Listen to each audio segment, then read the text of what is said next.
inspire, empower, grab your girls and soar a little higher, unlock the fire in you, cause real women don't bitch, no, real women don't, real women don't, real women don't, real women don't, real women don't, real women don't, real women don't, real women don't bitch. Hey, thank you for joining me on the Real Women Don't Bitch podcast. This is your proud host, August Crenshaw, aka Mrs. Raw, Real, and Relentless. I am the #1 advanced mental conditioning specialist for entrepreneurs because building mental muscle is necessary in order to implement successful business strategies. This show has been created for the woman who is not excuse-driven and needs help building a profitable business. I will be interviewing women from various fields who are willing to break the silence on struggles that specifically affect female entrepreneurs. Welcome to a show where I and guest speakers from time to time share our methods that help us beast our business no matter what is going on in our lives. Whether you are an online or brick and mortar business owner, this show is for you. We will hit every angle, personal, professional, and spiritual. Why? Because on any given day, you get hit with shit from a scenario involving one, more, or perhaps all of the above. It all impacts you and your mindset towards your business. I have made it my personal mission to provide a space where we dive deep into the BS we face on a day-to-day basis. Yay!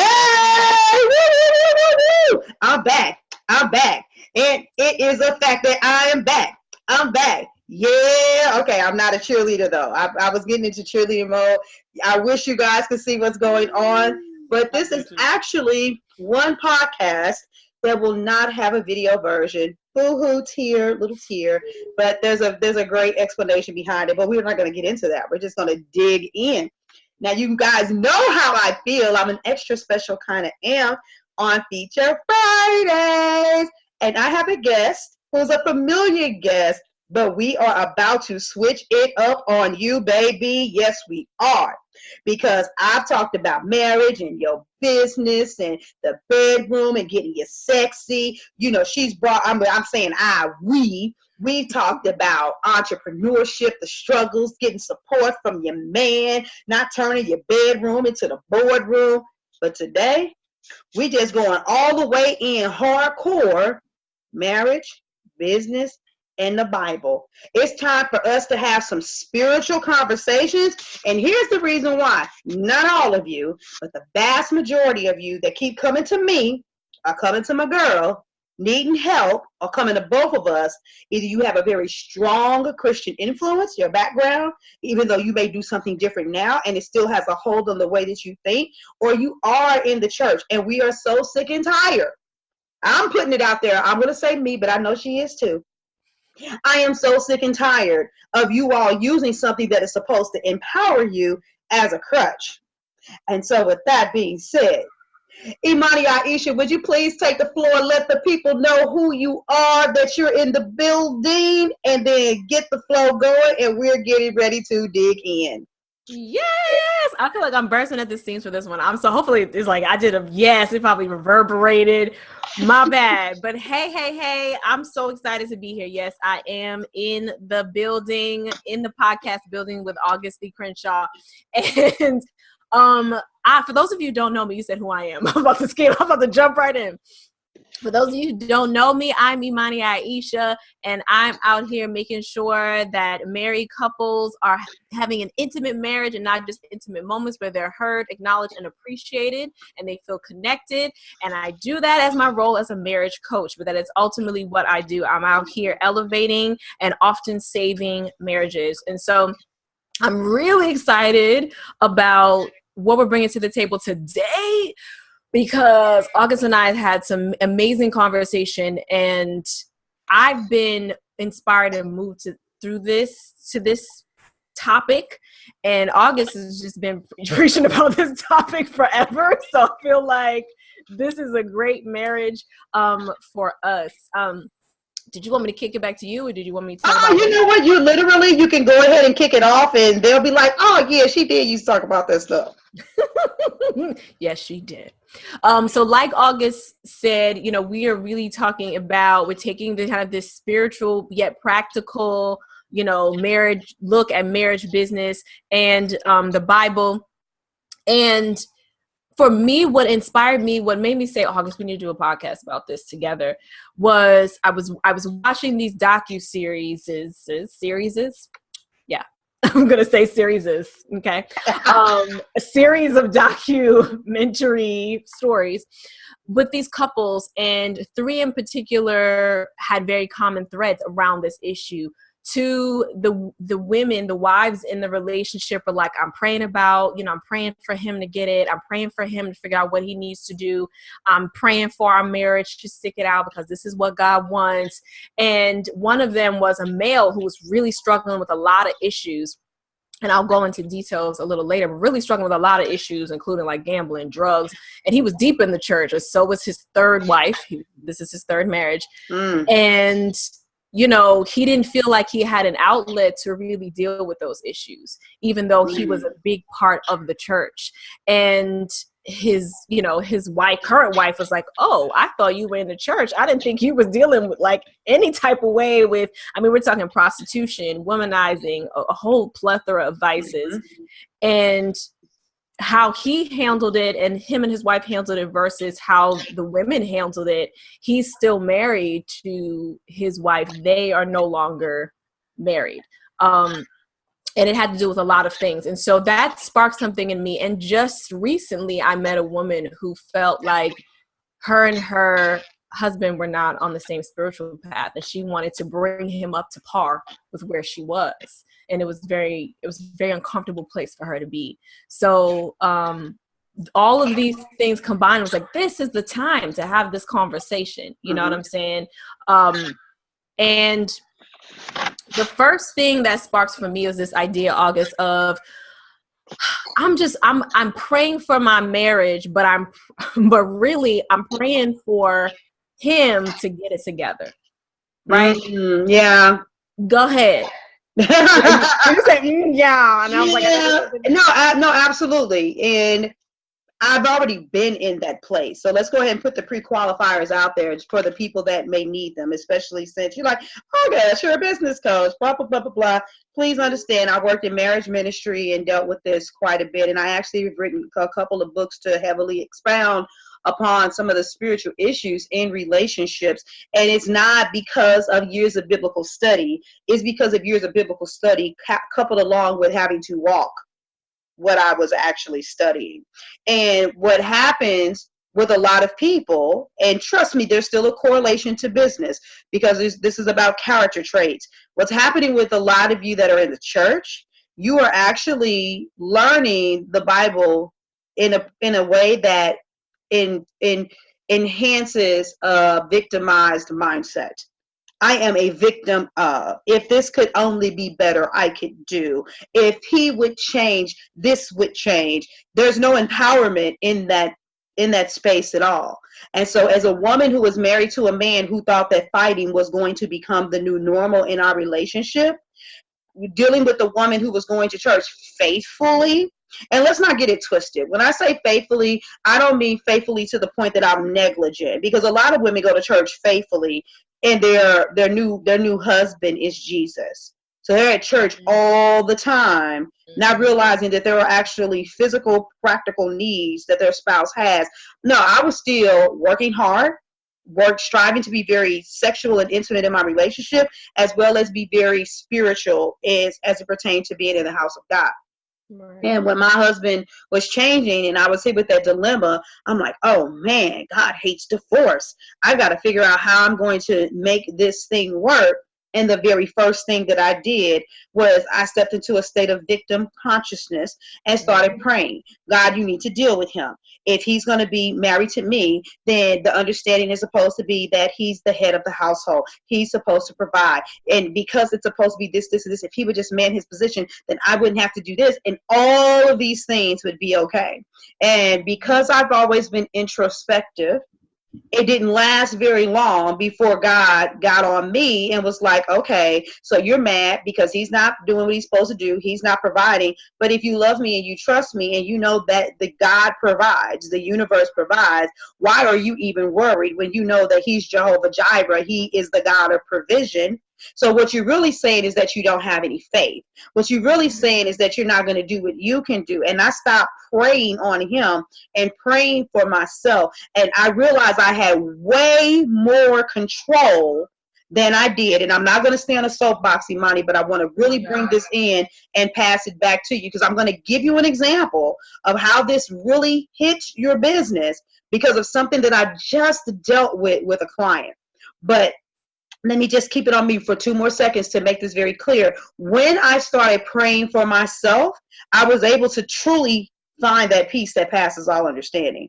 I was able to not fuel the arguments anymore. Not, as it says in Proverbs, don't respond to a fool or otherwise you'll look like the fool. And so I was able to readjust my behaviors, my standards, and things began to change. And because it became about me being a better person, I was able to gain clarity. And in that particular relationship, it was meant for me to go.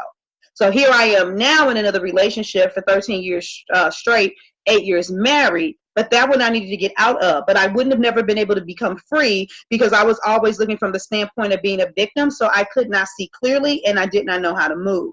Now, this did impact my business back then because I was an entrepreneur in a different field. But now I'm going to take it off of me because I want to bring this to a deeper space. So I have one client who's a hardcore Christian. She is like, I love me some Jesus to the umpteenth degree. And I love you, boo-boo. Thank God for that. Well, as she's building her business, she does not have this cohesive relationship. She doesn't have a supportive spouse. She has a spouse that actually walks the talk and says he loves himself some Jesus, but the way that he behaves in private, he's very condescending. He's argumentative. He squanders the funds. Last time I checked, the Bible said a man that does not take care of his own home is worse than an infidel.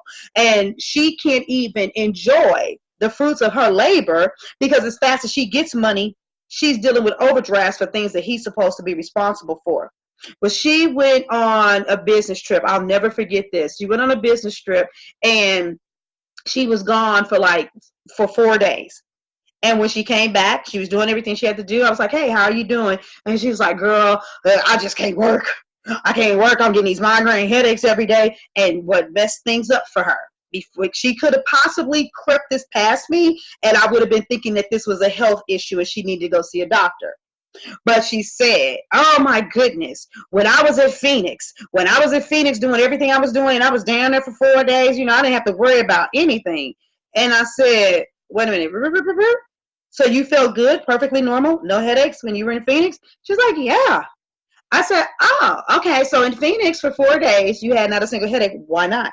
Girl, I didn't have anything to worry about. I said, you're a lie.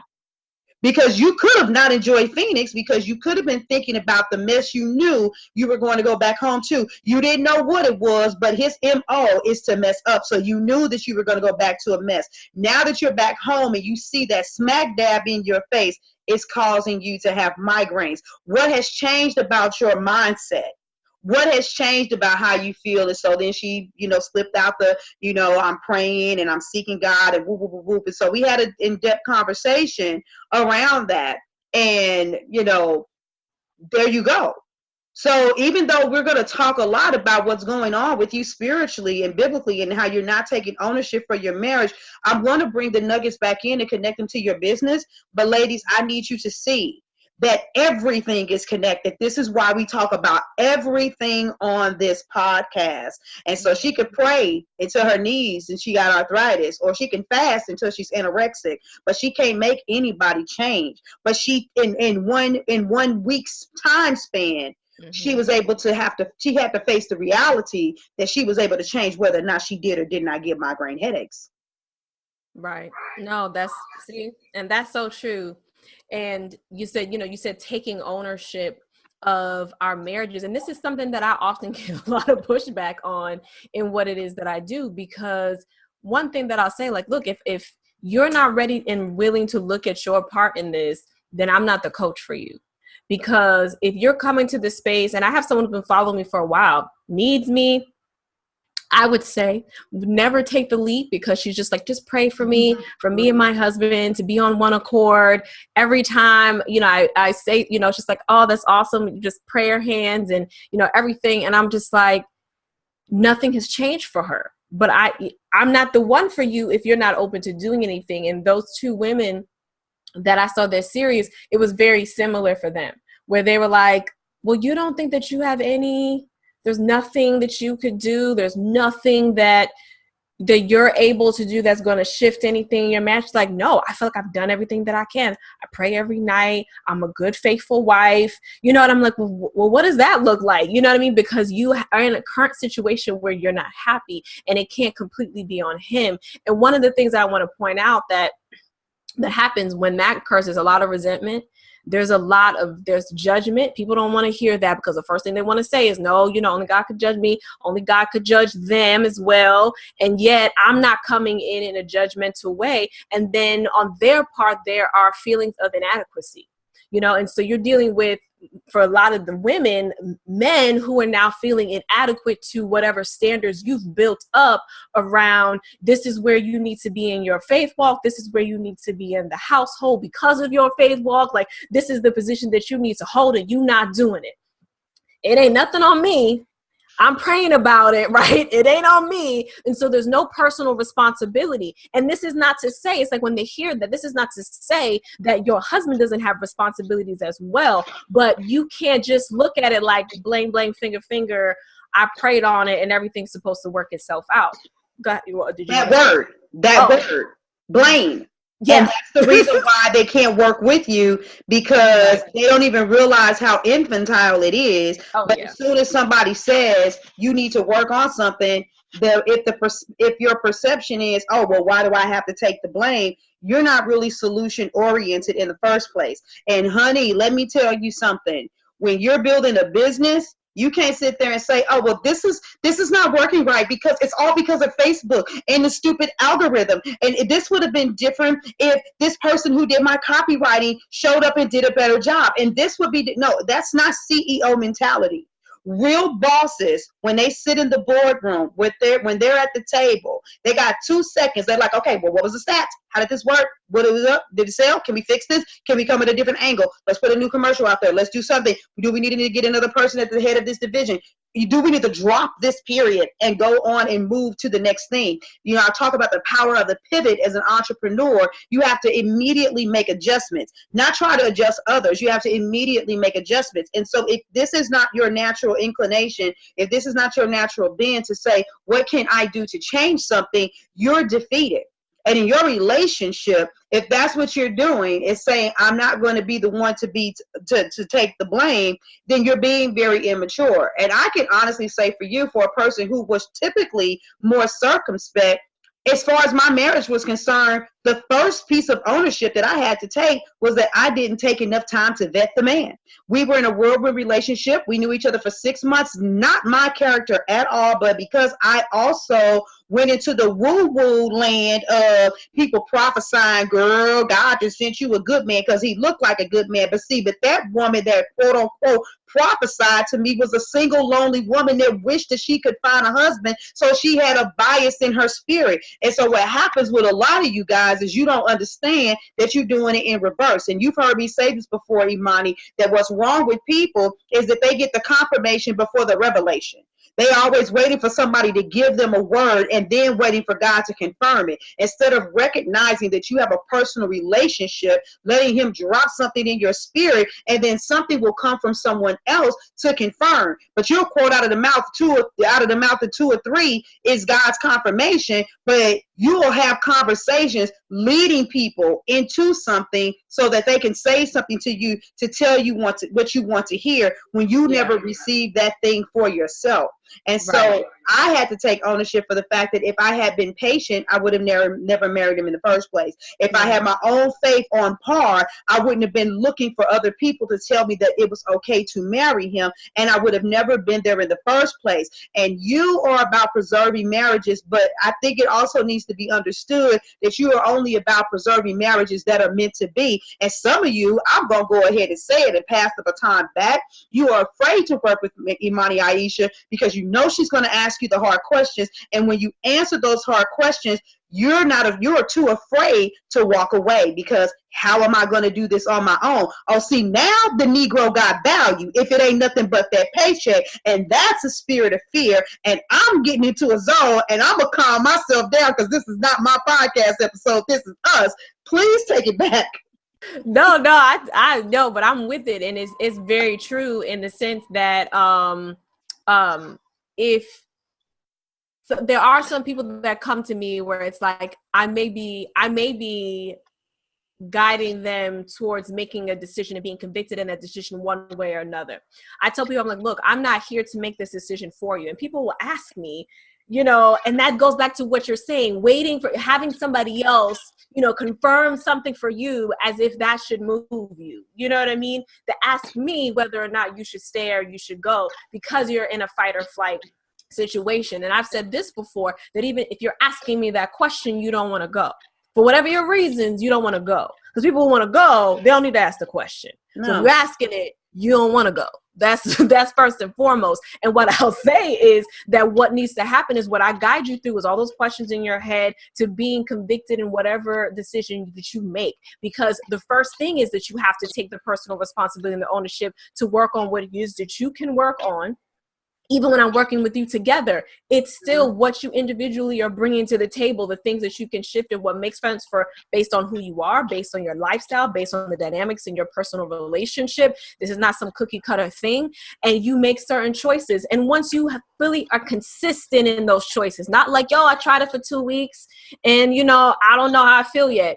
How long have you been doing it the other way? Once you are consistent in that choice and you really feel like, look, I've shifted, I've made these changes at some point, and only you know what that point is, then you make a decision. But again, it still goes back to that sense of ownership and personal responsibility. And one of the issues that I had with those particular women who set themselves, the environment was set up for them not to stay married, to either separate or divorce. They were in a situation to be like, I'm praying about this. There's nothing that I can do. This isn't on my part. This is on him. He needs to fix this. And because they were so steadfast in that and they never opened up to anything else, they found themselves on the other end of the divorce, table. So and then you had this man and this woman who he was in the church hardcore, like he think he was a deacon or something like that, who had a plethora of vices, who when he had a STD scare, this is the thing that brought him back to the fold, like maybe I should do something about this, had an STD scare and was scared that he actually gave it to his wife, who at the time was oblivious to what was going on with him. He was like, okay, I need to do something. And he took ownership. He made sure that he put certain things in place. They talked about it together, what it was that she needed to trust him again. Like they had those real conversations that weren't easy, and conversations he felt might have had that he could not have in the church. You know what I mean? That he could not find that guidance there. Because as soon as he opened up his mouth about drugs and prostitution and gambling, they're like, oh, that's of the devil. You can't be bringing that in the church. And so where was his solace? Where was his ability to change, to shift, and to move? And so when I look at the differences in that, a lot of times it came from the place of either you're taking that ownership and that personal responsibility to make sure that you're making those consistent choices and getting guidance when you know that you need it. Okay. Because sometimes I'm the answer to your prayers and you just don't see it. And I know that sounds, arrogant to say, but I'm saying that because if I see somebody in pain in their marriage and I come to them and they tell me they just want to pray it away, I said, is it possible, is it all possible that you prayed about this and I saw you and I reached out to you and that was an answer to your prayers? Or do you know this and you're just deciding because of that fear you talked about that I don't really want to go there? You know what I'm saying? And I want to give a biblical point of reference to justify what you just said, because we're going so hard about talking about the Bible. There was a gentleman in the Bible. He was a king, and he ended up having leprosy. and he wanted to be healed. And he was like, I got to go to Elijah, because Elijah is the bomb. He's the prophet of God. That's where you go get your healing. And when he went, and if I'm not mistaken, his name was Naaman. Every once in a while I get a little bit, a few biblical scholarly things a little off, but we ain't gonna go there. But at the end of the day, when he went to Elijah, Elijah sent a servant down to him and told him to go dip in this specific lake of water. And he was like, I got clean lakes where I live. He want me to go jump in that dirty pool. And then he had the audacity to not come out here. And no, I am a king. Why did Elijah himself not come out here to speak to me? And so he went right on back to his country, right on back with his sickness. And he had a little slave girl there. And the little slave girl said, hey, I think you ought to be humble, that you should go back. You should do what the prophet has told you to do. And something in his spirit moved, and he went and did what Elijah told him to do, and he was healed. All of that just to say, and this is a story that you hear preached all the time in the church, is that you have the audacity to be in trouble. You have the audacity to want to dictate to God how you get healed. There were plenty of reasons why God would have him to abase and not abound, and to humble himself and to go dip into that water without us getting into all of those technicalities. But if he had stayed stuck on the way that he wanted it done, then he would have never, ever been able to get free. The other thing I want to bring to the table is, you brought this up earlier, and it hit me again as you were talking about how some of these men in the relationship, they can't go to the church, they can't get their peace, and they can't get their solace, because ladies, what you all do not realize is you're trying to tell your husband how to have a relationship with God. And whether you want to hear this or not, what you're going to learn from talking to someone like me is that you have a higher degree of arrogance than you may think that this woman has, for telling you that she's the answer to the prayer. Your level of arrogance is that you have made yourself the measuring stick for how his church walk should be. You and anybody else that you esteem. If you have finally gotten saved, love you some Jesus, you pray, you fast, you go to church all of these times, why doesn't he pray and fast and go to church all of these times? You have decided what things should look like for him, and you want your man to be a man of God, but how it looks to be a man of God, you don't even understand it. And so we were having a discussion earlier about how something as simple as the fact that men are circumspect, they aren't going to be into the emotional woo as quickly most often as women are. And so you don't know what your husband is praying about. You don't know what he's asking God about. But as fast as he's praying and asking God anything, you are already coming and badgering him. And if he has ever opened up to you and said he was praying and asking God something, then all of a sudden you threw up in his face about how he doesn't have any faith after all of the things that God has done, not realizing that people like Gideon was like, you want me to do something, God? Prove yourself. Yes. And even after God proved himself, he was like, well, you let the fleece be wet, the ground be dry, but can we reverse that? Can you let the ground be wet, the fleece be dry, whatever? Can you just flip flop that thing? And on multiple occasions, God proved to him where he stood. And then finally Gideon said, oh yeah, I'm a man of valor. I am this thing that God has called me to be. But Gideon was allowed to question God. See, something's been demonized in the church about us questioning God, but everybody's questioning God. Even Jesus questioned God. He was like, I don't want to do this. And then he was like, nevertheless, though, because he said, would you please remove this cup from me? And then he was like, well, nevertheless, your will be done. But he expressed doubt. He expressed being disloyal to the plan. Yeah. There's nothing wrong with that. And so something needs to register in your mind that you're not getting an understanding, and while you're so holy, you're no earthly good. The Bible also says with all of your getting, get an understanding. And so what you probably need to do is you need to be getting with somebody like Imani, so that you can get an understanding on a practical level about what you could be doing differently in your marriage. Because the average woman, as long as your marriage is suffering, your business is suffering. Oh yeah. And I'm just like bursting out the seams as you're just talking, because in a good way, an amazing way, because I'm soaking it up. And I'm also reminded of the parallels. I know, when it comes to being able to really read, and I use read in all the sense of the word, the Bible and the word, you know, I know how all Crenshaw does. And for me, a lot of the stuff that you said, I'm like, what are the practical ways that we can we can deal with this and attach what we need to what's really going on. And I'm like, oh, the parallels are so real, because even without, and I know that story of Gideon because of you, but even without being able to pinpoint those biblical references, I will say to, I was like, do you really know how personal and how the walk, each of your individual walks with faith, God are, and spirituality are? And so to say that I need you to be here where I am, you know, I talk about the fact there's a lot of ego checking in marriage. There's no room for you, your spouse, and y'all egos. Like, that's when things get crazy. There's a lot of ego checking, and sometimes the faith and that desire gets wrapped up in ego, and you're just not seeing it, and you have to check it. Because you're like, I want you to walk. I'm like, when has there ever been a situation in which you and another person are both growing and evolving in anything, including your walk with God and your sense of spirituality, at the same time, in the same place, on the same plane, on the same level? And even when we talk about levels, right, because it seems like there's a hierarchy, because so you could be like, well, I'm up here and you're on a lower level.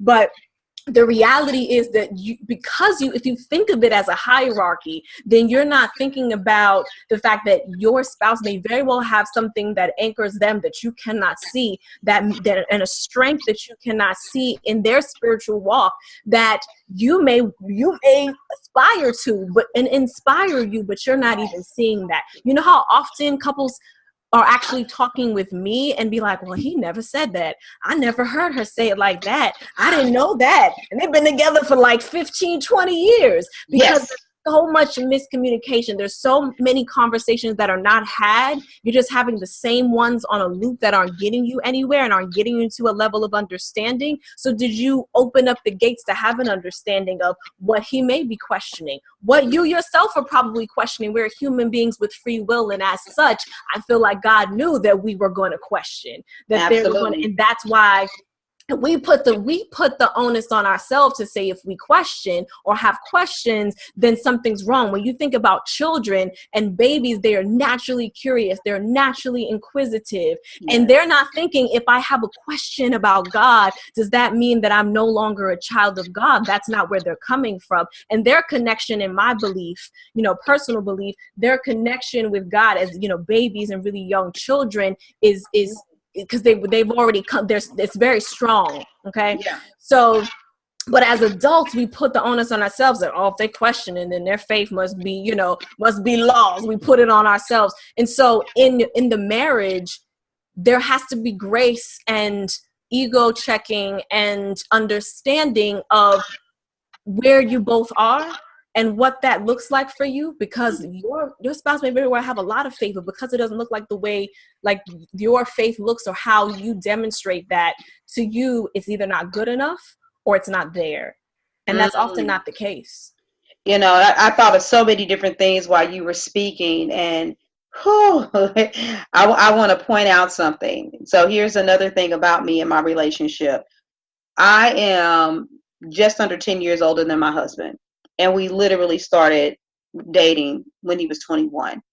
We met in the church, but he kind of went to church because that's what he was habituated to, because that's how he was raised. But I had already spent years ministering in the church. So you take a woman who had already been doing what she was doing for about a decade. And as a child, I was already a very profound speaker for God. I was, technically, if we're going to have a grading system, light years ahead of my husband and where he was biblically.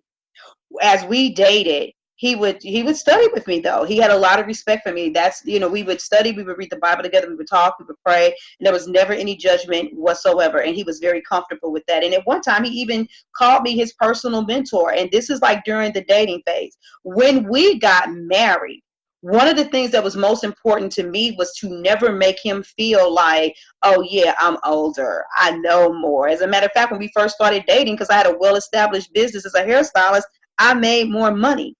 But what I never, ever, ever, ever, ever did is I never made him feel like he was anything less than a king in that castle.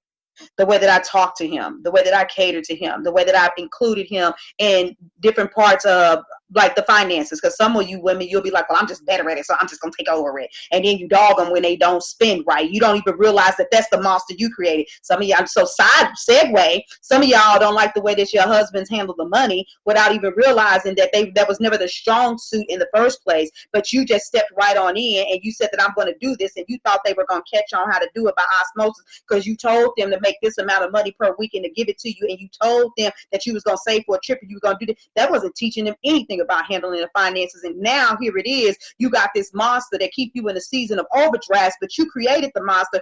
Back to Imani says, what have you done and what part of ownership can you take to this? But anyway, bringing it back, I constantly always made sure that my husband realized that he was the king. And you want to know what? As our lives changed and as we evolved, he continued to go and he grew and he surpassed me. And he was the primary breadwinner. And here it is right now today. We switch roles again for the sake of establishing my business and my brand. And out of all the things that my husband's ever done, he hasn't done like what I did in the spring when I launched my private or club and made over 20 G's in just a matter of a few short weeks. We ain't done that. But I still ask every once in a while, baby, you still feel like you the king of this castle? And he has yet to pause and be like, well, yeah. No, he, without hesitation, he will still speak to the fact that he believes that he's a king. That doesn't mean that he ain't pissed me off. That doesn't mean I haven't wanted to knock him upside the head a couple of times. That doesn't mean that we haven't had any conflict. That doesn't mean that we see eye to eye on everything. Right. But if being a powerful communicator, a negotiator, one is willing to compromise, do things like that, those same characteristics that are necessary to run my business, those characteristics run through and through with me, and they have to come out in the marriage. And I've learned in the business, there's some things that are not worth fighting. There are certain investments that I've made, certain things that I've dealt with. If you guys only knew the half of the things that I have graciously walked away from like a lady, not just graciously walked away and been like, yeah, you know, whatever, fuck it. I walked away like, you know what, it was great knowing you, and deuces. In the back of my mind with my girlfriend conversation, I might have been like, Imani, look at this shit. Look at what she did. She said, okay, y'all be recording this so it don't get TMZ, because I did, look, this is the way I handled it. You know what I'm saying? But there are things that I have had to graciously walk away from. And you know what? I do that with my business, but I also do that in my marriage. And you want to know what? Because my energy is focused, I make my money still. Because my energy is focused, my marriage still continues to thrive. And you got to ask yourself, are you truly allowing your husband to feel like a king? Are you looking at that word compromise like, I ain't finna give up nothing? What is the greater good for the relationship? Right. Because some of the things that you guys are holding on to, it's not worth holding on to. While you talking about all of this forgiving, loving, against all odds, look, the Bible also says edify and exhort one another daily. When is the last time you built him up?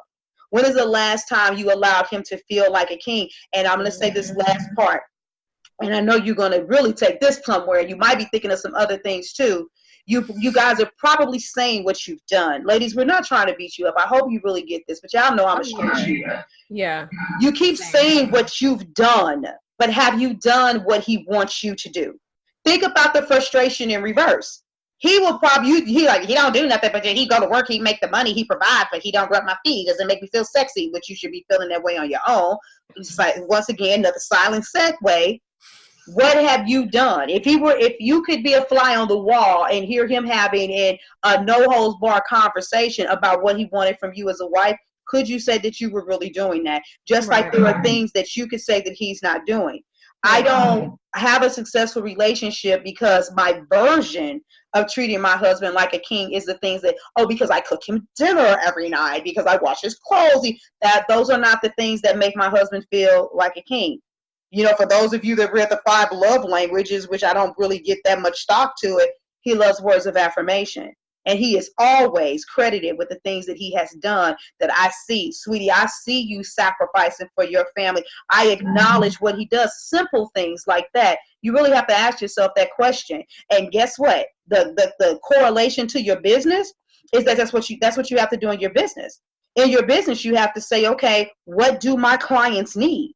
If the only thing you do when you're creating your business is give people what you've conceived in your mind that they need, that's sheer arrogance. Because once you start involving people, they're going to start telling you, I like that, but I need this and I need that. And that's how you solidify your brand. That's how you solidify your products. When you start off as an entrepreneur, you have an idea, and the ideal is fine-tuned and tweaked by the marrying of other people. Marry your husband into what this whole situation is that you're trying to fix. Yes, ma'am. And you're a little mind reader, because I was going to be like, August, can I step into your lane real quick and give this example about when, and you just did it. Give your version of the example. They need to hear it twice. Because I was like, because I'm a business owner, and so is August, and part of my clientele are wifepreneurs. They are women who are building their business, who are married, and so it's like, look, if you were coming to your business, like you said, you're not coming to your business like, you know what, I see this company, you're my client, this is what I'm going to do for you, I'm going to do this, I'm going to make this happen. You didn't ask them what they needed, you didn't ask them what their goals were, you didn't ask them what their values are, you didn't get an understanding where they were coming from so that you can actually give them what it is they need. You came in, you told them what they needed to do. You told them what you were going to do for them. You told them how it was going to be. How would that work for you in your business? And I know if you think about it, ladies, if you think about it from that perspective, you already know how would that work for you in your business. Some of you, that's why you're not making the kind of money that you want to make in your business, because you don't realize that you still won't yield. You won't yield. Yep. Said Augustine Crenshaw.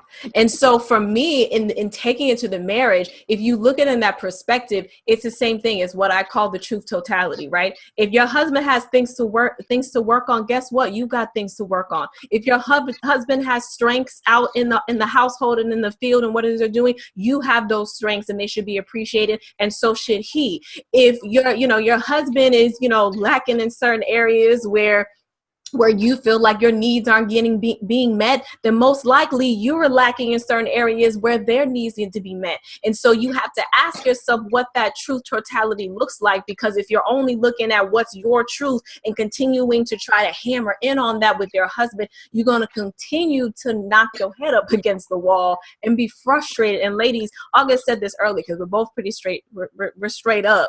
But this is coming from a place of love, because we want things to change and we want things to shift and we want the light bulbs to go off and for you to think and for the perspectives to change. Because how you're approaching your marriage, when it comes to that, if you think about how you would do it successfully in your business, ideally, as Augustine Crenshaw said, how you would be successful in your business, a lot of those same skills and abilities come into play when you're trying to deal with another person and truly be honest about what's going on. But that, again, it hits up against ego. It hits up against personal responsibility. So it comes full circle, ladies. So you really want to be able to tap into all of those things so that you're able to have real conversation, real shifts, real change, real grace and understanding and love and commitment in your marriage. Absolutely. And the bottom line is at the closing of this podcast, when you guys get off, the most valuable thing that you could do is go sit in your quiet place and say, you know what, God, literally show me me. Show me me. In the first chapter of James, it says that, for a person to hear the word and not do the word, it is like a man who looked at the image and beheld themselves in the mirror, but when they turned away, they didn't even know what they looked like. You don't get credit for knowing what the Bible says and telling someone everything that they should do. I mean, honestly, if you're going to be a God-like being, what do you know about patience if you don't have to be patient with someone during their process? If you're going to say that you truly understand what grace is, then you need to be in a position where you're going to have to actually extend grace. These characteristics, these fruits of the Spirit that you so readily and easily tote, you need to tote those for real, just as fast as you will. I mean, a lot of you need to realize that you're basically saying that your husband is the demon in your house. You're saying we wrestle not against flesh and blood. You're saying stuff like, I walk in the flesh, but I don't war in the flesh, but you still treat your spouse from the standpoint of, I got to pray on you. I can't listen to anything you saying because, it's not covered by the word of God. So I can't hear you. You're treating them like they're a demonic entity in the relationship. But at the end of the day, you're going to have to step aside. I know that in some of my different periods in my life where people would have wanted to say that I was in my darkest state. When people would have said that I was the furthest away from God, my clubbing, drinking, smoking, getting it down days, that those were the times when I received some of the most profound revelations. See, God is omniscient. He's always present. He ain't going nowhere. He's right here. He's in your spirit. He's a part of your being. And when you understand that, then you operate from a place and a spirit of power, not from a place and a spirit of condemnation. And if that's really who you are, and you really are empowered, and you really love yourself some God, you're going to change the way that you see people, because he still saw you as something great, just like he saw Moses as something great. Moses murdered a man, and what looked like the setup for failure, as he's running away, God was like, this is great. I can use this anger and this outburst as an opportunity to catch his attention and call him to ministry. That your sin consciousness, your expediency to damn someone is going to be the same thing that will damn yourself, because secretly what really does end up happening, whatever high level of judgment that we use to point the finger at someone else in another area of your life, it will be used to judge you, which means that ego thing is a false thing that you're standing in. Vulnerability, willing to admit that I'm weak in this area, willingness to say that I don't know what to do, willingness to say that I am going to get expertise for someone else, walking in a state of humility. God says that he resists the proud. Hello? He uplifts and he elevates the humble, but he resists the proud. So do you want to be exalted, or do you want to be resisted? Which one is it? And so in order to get there, you're going to have to really say, God, show me me. The Bible is not supposed to be your weapon. I know Jesus said he came for peace and not for a sword. How about that he didn't come. Jesus said, I did not come for peace. I came with a sword. How about the sword was to slice your shit up? Yes, I know I just cussed. How about the sword? The Bible was to slice you up and down to make you a better person, not for it to become something that you're using on everybody else to try to tell them what they should look like, including your spouse. Be the example. A lot of times, in my faith, and I know in other faiths too, it's like you are the example as your walk. So there's no need to dictate fully to anyone else. Let me run down all the things you need to do with your life that you're messing up on. And a lot of times in our businesses, in our relationships, in our marriages, we end up doing that, and we feel like there's a love, there's a yearning, there's a desire, there's a love that motivates, but the dynamic ends up being one of like a parental dynamic, which is a whole other story, but it's a very uncomfortable dynamic, both for the one who's kind of dealing the role of the parent, because they don't want to, they parent their other kid, they don't want to do that. It's not something they desire, but they don't know how to do it differently. And definitely for the adult that now feels like they are being parented. And that's not a recipe for strength in the marriage. And I'll say this last thing, because I hear you mention the word looking at yourself, the sword and the peace.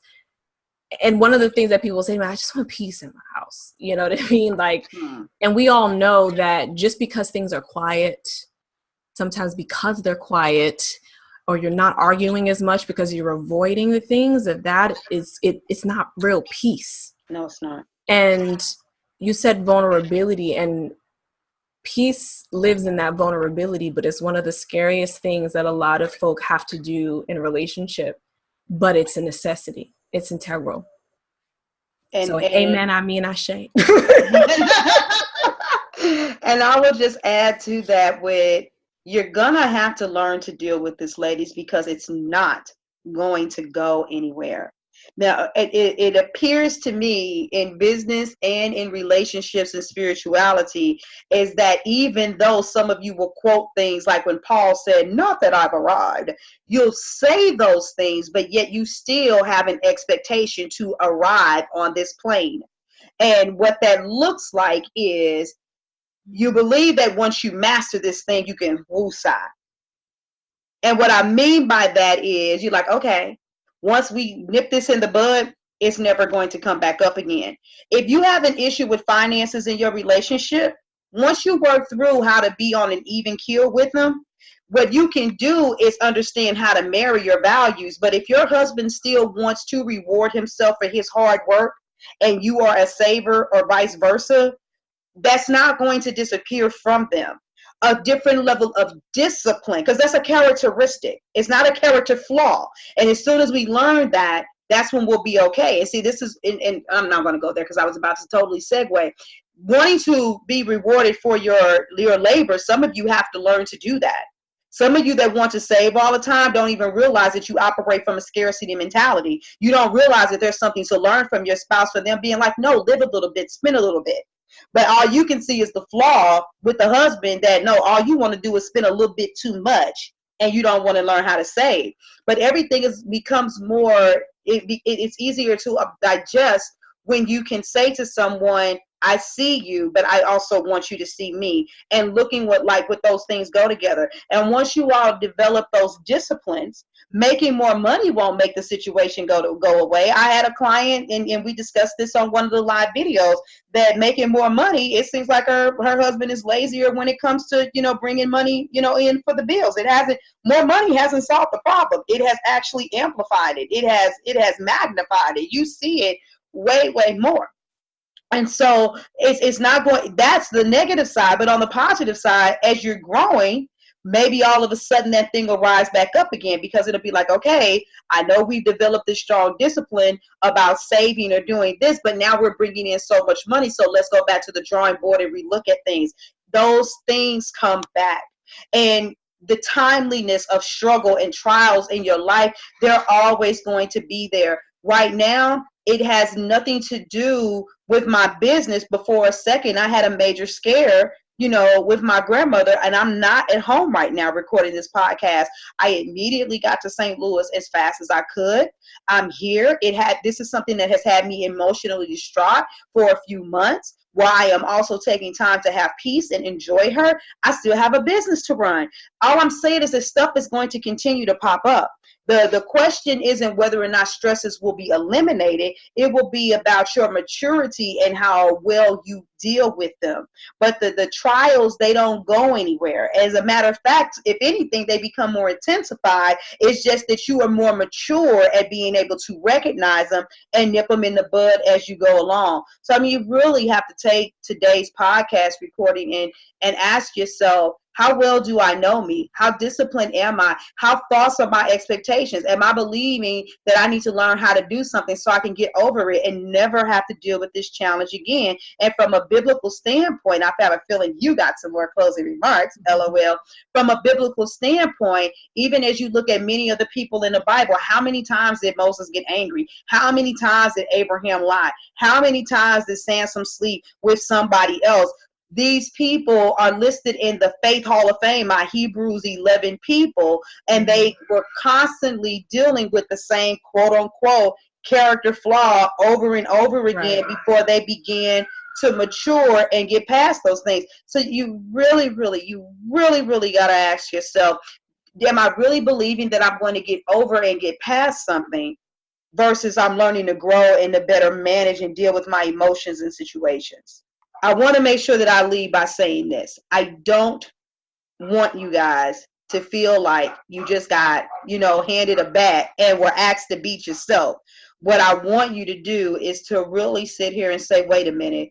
What these ladies are truly saying to me is that I am greater than I've given myself credit for.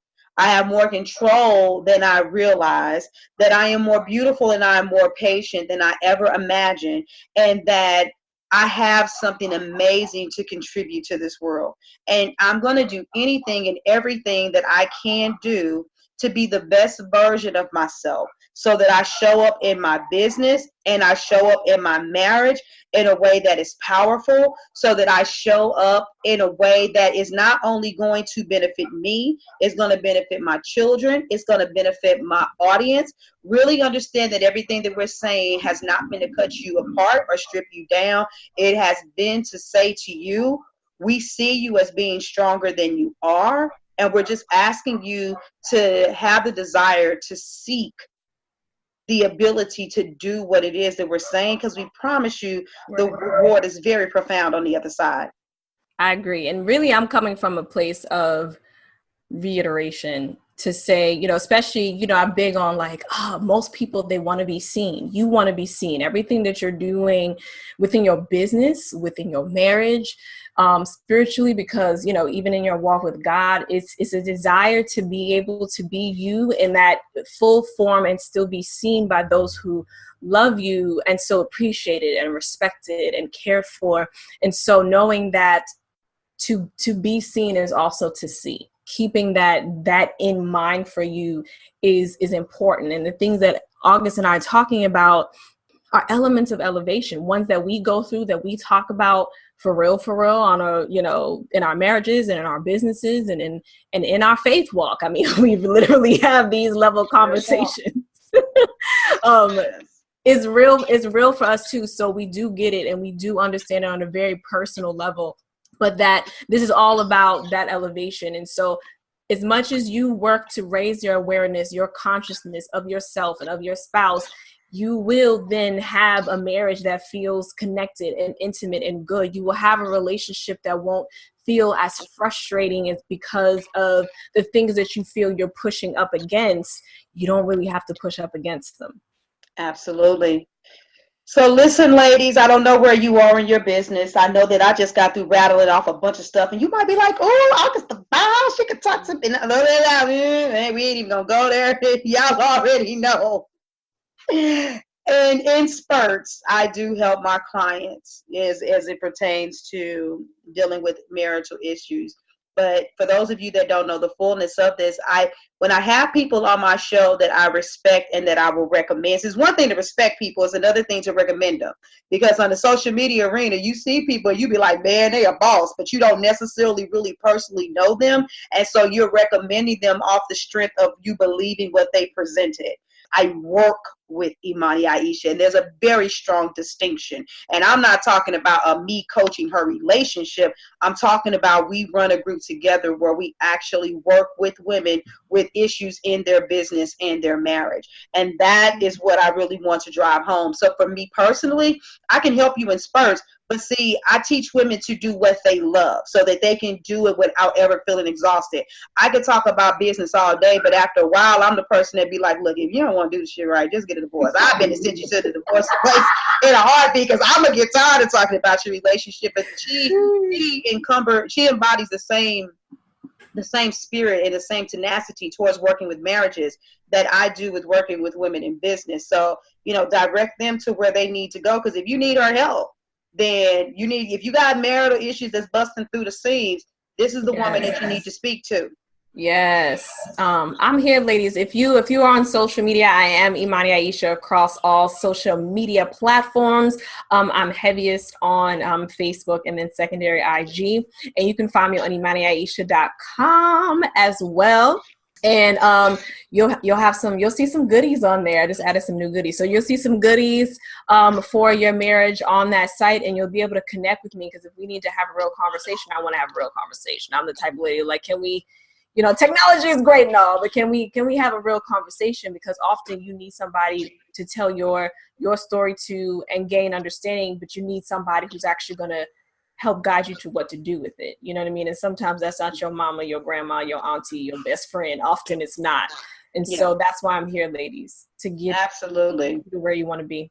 Yeah, you can go get you some goodies, or you could just say forget it and go straight to her group. You know what I'm saying? If you don't know whether or not you're ready to work with her, if you need a trial run, look, I'm telling you right now, there isn't anything that you're going to get from her that isn't going to be beneficial. But if you really want to get to know her, see what she's about, see what it's like to be connected with other women in her tribe, I am attesting to, and not just because I know of other women that also have worked with her and have experienced phenomenal results. You guys connect with her. So if you are listening to this on any other platform, go to my website, go to augustcrenshaw.com, so that you can click on all these links that she's talking about.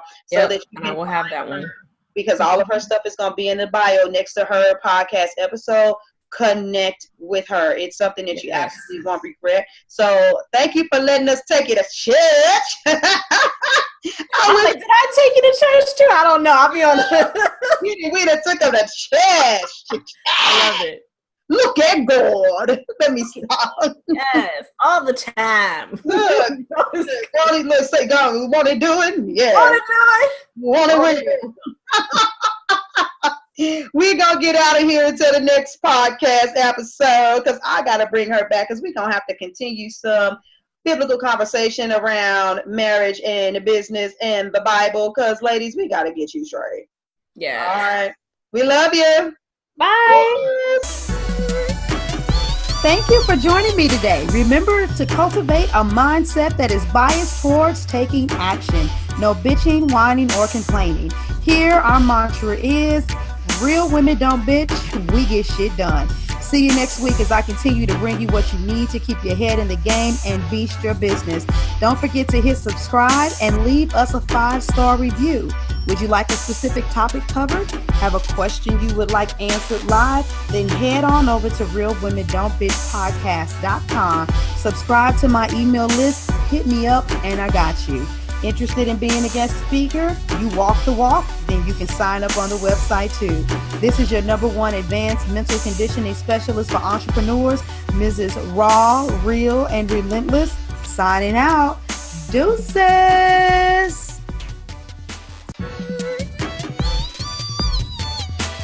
Inspire, empower, grab your girls and soar.